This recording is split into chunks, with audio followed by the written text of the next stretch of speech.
What's up, guys? So I'm really excited to show you this. I have been eyeballing these for 3 years, since before we even got our toy hauler. I've been wanting one of these generators. I just wanted something relatively small and quiet, something I could take to a campground, any parking lot, run anywhere, and it's not going to bother anybody with noise, but will also run my AC unit. And those have been expensive in years past until this Predator 3500 came out. So it's a Harbor Freight option. It retails at like $7.99, but there's coupons for these all the time for $6.99. So super excited. I've just unboxed this thing, and I'm gonna go ahead and go through setup with you guys. We're gonna put oil in it and get it started and all that stuff. Super excited. This is the only Predator inverter generator that comes ready with a RV hookup, and it comes with the RV plug as well. So yeah, super excited. Let's get into it. All right, guys, here it is, the Predator 3500 inverter generator. So this is only, if you have coupons, this is only a couple $100 more than the 2000, which I think is a no-brainer because this will run pretty much any RV AC system. And it's got the overload and output screen here, the 30 amp socket there. You can still parallel it with another one of these, and it's got the electric start. So I just think for a couple $100 more bucks, if you've got an RV, yeah, it's bigger, it's heavier than the 2000, but a no-brainer to go ahead and grab this one. Okay, so 3 things we got to do is put the gas and put the oil, which is in this side. Now it's pretty far back in here, so we'll have to get a funnel to fit good. And here's the gas cap. It's on a chain, so you can't lose it. And it even tells you right here, fill the gas, add fuel stabilizer, open access panel, and add engine oil. And then right here is our battery connection for electric start. So the battery, I know the battery is not connected, so I'm just going to take a Phillips head, pull that door off. We're going to connect that up, and yeah, after we do those 3 things, should be ready to pull on the recoil a few times, get the blood flowing, as they say, get the oil circulating, and yeah, then we'll start this sucker up. Before we go, what this thing came with, it came with a spark plug wrench, which I have not even looked to see how to access a spark plug yet, so that'll be next. Maybe I'll do a future video on something like that. Comes with the Phillips head you need to get your battery door open, which I did not even notice, so I just grabbed it on my own. And I thought this was really cool. It comes with an AC plug to a couple alligator clamps, so you can, I mean, you just keep this with the generator. I'll probably like Velcro it or put some kind of loop and put it to the handle, and boom, you can charge any battery. I can keep this with me and charge anything with it, so really cool. Inexpensive addition, but stuff you don't get with most generators. And then you get your booklet, and of course you get this bag to keep it in, and the red funnel that acts perfectly to fill your oil. It's got the right bend and the right length in it, so that might be something you want to keep, that funnel near this generator. But yeah, get some time. I'm going to sit down and read through this book a little more, see how to access the spark plug, and I'm going to go now and get this thing. Oh, almost forgot. Comes with your 30 amp twist lock RV adapter, which was the reason I went ahead and got this one instead of the 2000 watt. Because even though you can parallel the 2000 watts, it doesn't come with a 30 amp straight out of the generator. So you could use it, but you'd have to run some adapters, and this comes all ready to roll. So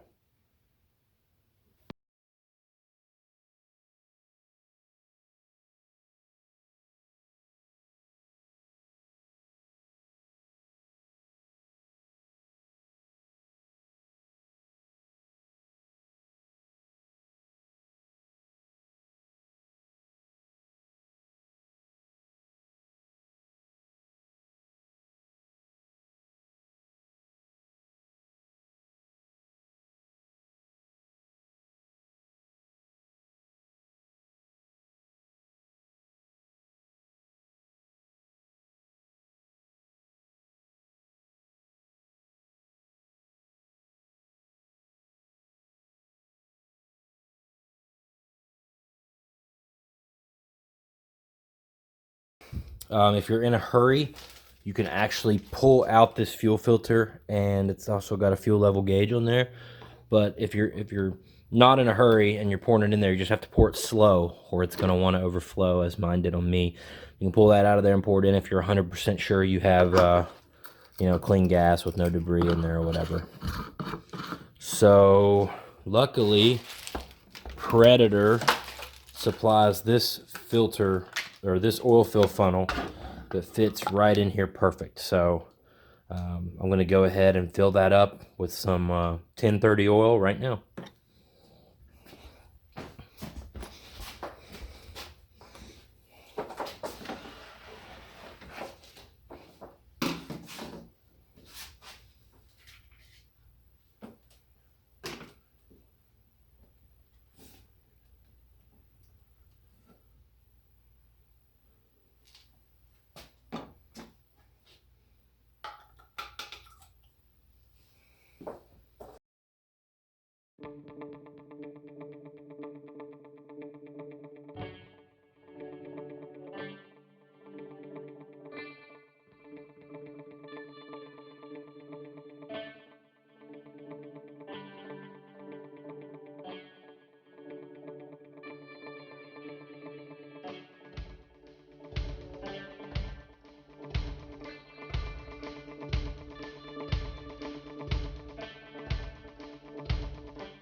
All right, guys, I'm gonna go ahead and pull this recoil starter a few times, see if I can get some oil moving.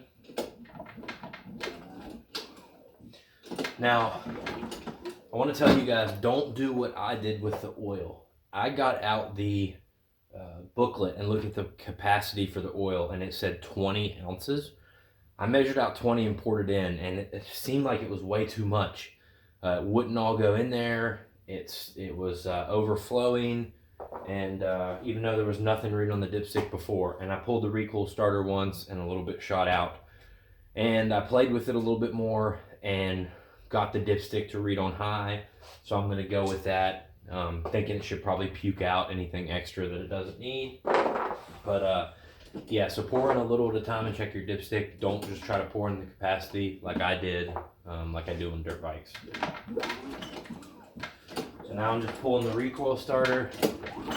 Get some oil circulating. I've already hooked up the battery and put gas in it.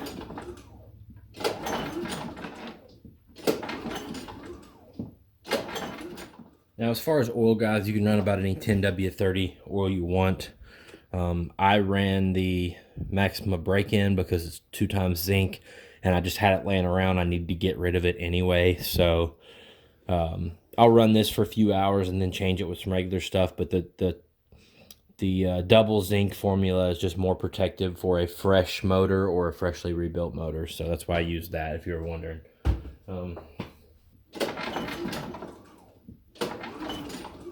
Okay, so it's got a little starting the generator tag right here. You've got your economy switch. Gotta make sure that's off. Turn the engine to cold start, which would be like a choked setting. Push start button for up to 3 seconds or pull starter handle. And then it says wait for the output light to go green and slowly turn the switch to run before attaching loads. I've also heard it's good to let these things run for 10 or 15 minutes with no load on them, just to kind of make sure everything's good, let things stabilize. Push those back in. All right, so yeah, we'll see what it does.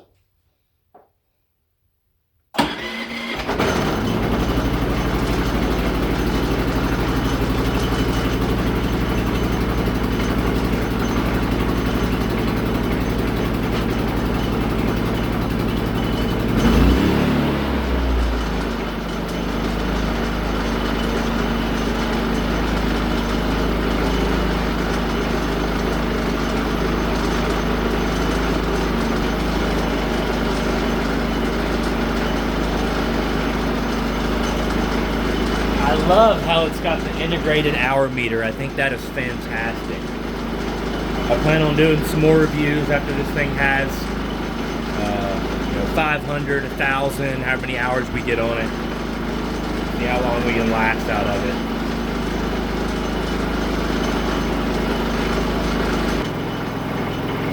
Yeah, see, the noisiest thing I'm hearing is the wheels because it's off the ground. This is so quiet right now, guys. Like, we could be using this as a table, having a conversation, no problem. It's pretty mind-blowing.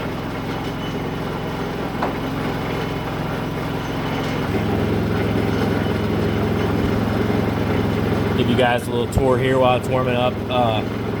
So your button for this indicator screen is right here. Amps, get your hours, your volts, low oil light, overload, DC 12 volt 8 amp, got your 120 volt standard outlets, your 30 amp RV, economy switch, reset buttons for these breakers, and then here's where you would parallel. I knew you could parallel the 2,000 watt units, but I never realized you could parallel the 35, so you could grab 2 of these 3,500 units and end up with 7,000 watts, where if you buy 1,000 or one 7,000 watt Honda or Yamaha, you're looking at like $5 grand for that puppy.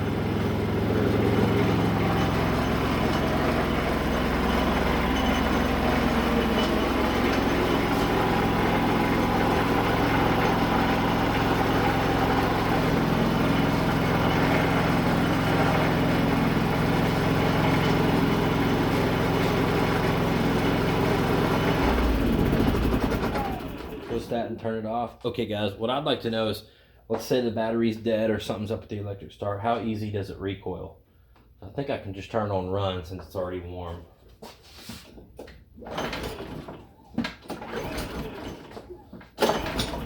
Maybe not, it might have to be on start.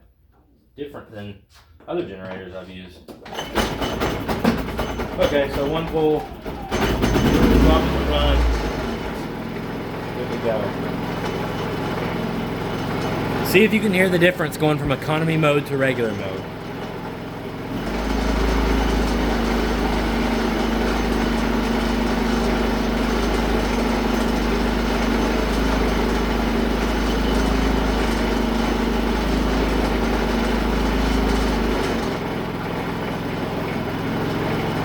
what excites me is I should be able to run my whole camper on economy mode most of the year and just switch it to the regular mode whenever I need to run my AC, which is, you know, 3-4 times a year at the motocross track for a few hours at a time.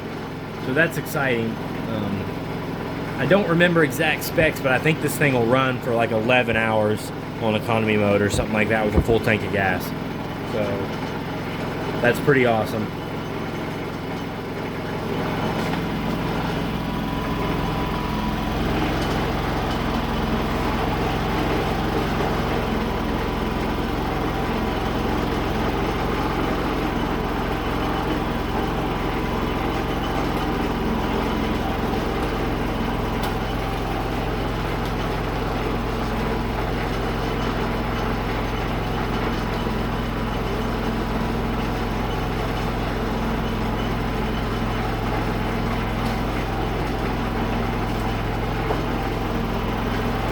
So all in all, guys, super excited about this generator.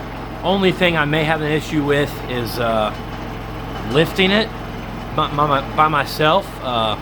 Feels like I can do it, but it's just going to be quite the grunt. So, but it's still, if it runs my AC, it's well worth it. So finally, guys, after 3 years of looking, finally was able to pull the trigger on this thing. Super pumped, and I'll be dropping more videos to let you know how this thing does. I'll be trying it out this weekend at the Tri-State Arena Cross in Pikeville, Kentucky. Yeah, thanks for watching. See you later.